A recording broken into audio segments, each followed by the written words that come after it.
question is regarding to what the Japanese government doing for the linkages between the science, natural science and social science.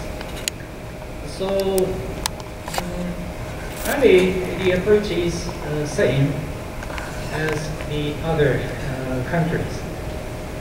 We have been consulting with academia, not only the natural but also the social scientists, and within the Japanese basic environment law, it mentioned to create one advisory panel for environmental policies, and this advisory council is an main arena for preparing the new environmental policy. A member of the council consists not only the natural but also the social scientists and representatives from all stakeholders. And under the council, there is some sectoral working groups. They consist of the natural, social, or other players. And we have been organizing specific working groups for specific purposes. We have been preparing our own IPCC type of climate assessment report, particularly for Japanese, starting from the evaluation of the impact of the climate change to Japanese archipelago, and that should be optional for the response.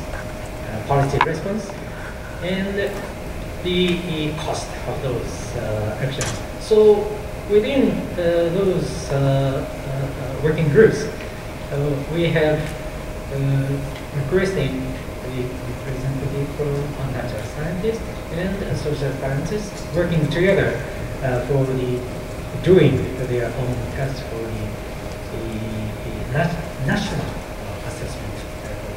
This is an example. So there are so many committee or task force, for example, the market mechanisms or other type of working groups has now ongoing. So those are the main arena from the government for the consultation with academia, and particularly making creating a linkage between the natural science and social science. The second question is top-down or bottom-up. So,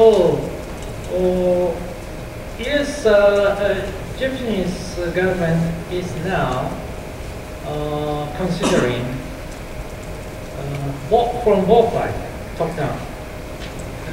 Some other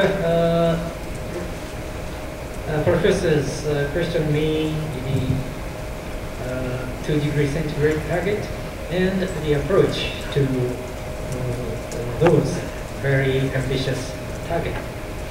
So we have committed to the 2-degree centigrade target. So it means a kind of top-down. And also, we have been consulting with each actors, each sectors, for example, the industry or transportation or energy or commercial residence. So this is a kind of analysis in sector by sector. This means bottom up. So we have been evaluating the best available technology for energy saving or the introduction of renewable energies. So those are very, very bottom type of exercise have been.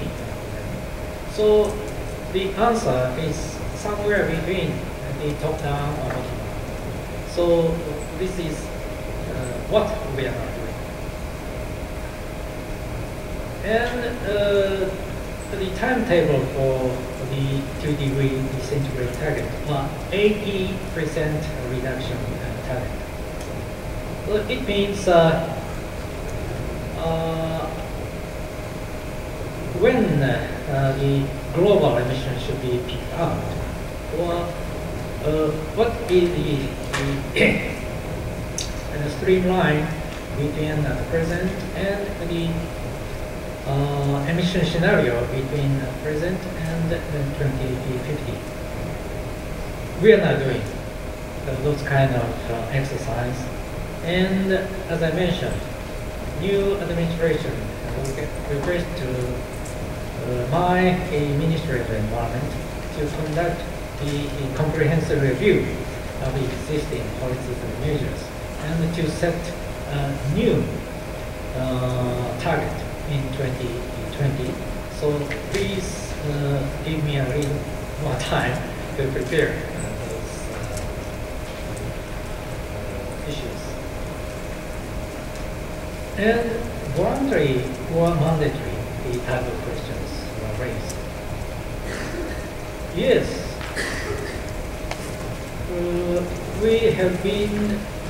we will negotiate the future framework by the 2015, and within those negotiations,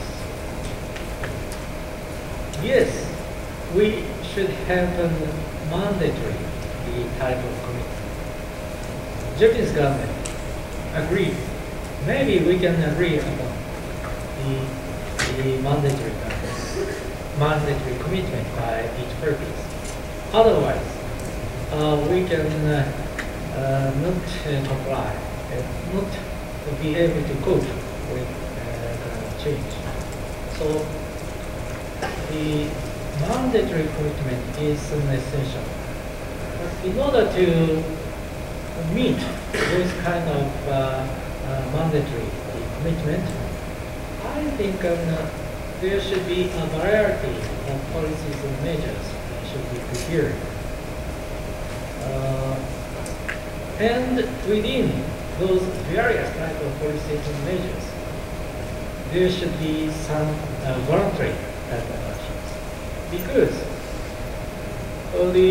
if we encourage general public to do a kind of actions to reduce CO2 emissions, we cannot request a mandatory requirement to the general public. But we encourage them to do a kind of voluntary actions. So in order to meet the mandatory commitment, there are very variety of policies and measures, including voluntary actions, should be prepared. And maybe